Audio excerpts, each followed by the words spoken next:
Les violences faites aux femmes et aux jeunes filles, quelle que soit leur forme, doivent être combattues par tous, et surtout par les femmes elles-mêmes qui en sont les premières victimes. Elles sont appelées à briser le silence dans la mesure où les auteurs, à savoir les agresseurs, ne sont pas toujours inquiétés, se retrouvant pour la plupart dehors. C'est de cette douleur secrète, invisible et silencieuse que vivent les victimes que les conférenciers Joséphine Tsika, sociologue, et le docteur Boukaka, psychologue, ont évoqué aux participantes dans des exposés suivis de fructueux débats.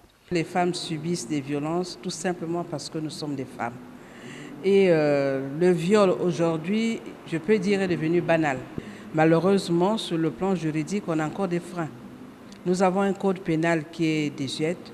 Dans certaines familles, et de plus en plus, nous parlons de l'inceste. Les rapports père-fille n'existent plus. C'est devenu père-fille transformé en père et femme. Frères et sœurs, il n'y a plus de respect. En dehors de ça, nous avons le harcèlement sexuel. C'est des cas qui sont visibles dans tous les milieux. Pourquoi ce fléau demeure-t-il jusqu'à ce jour, au XXIe siècle, un sujet tabou dans nos pays? Le harcèlement sexuel, pour vous les hommes, vous le prenez comme un jeu.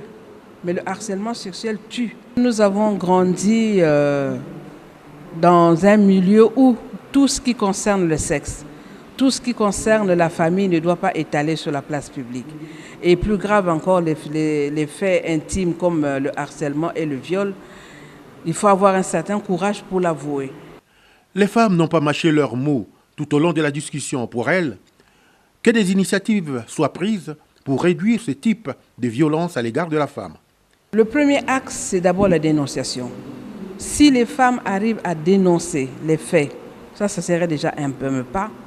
Et au niveau du ministère de l'Intérieur, c'est-à-dire dans les commissariats de police, que nous puissions avoir des équipes spécifiques qui s'occuperaient des violences.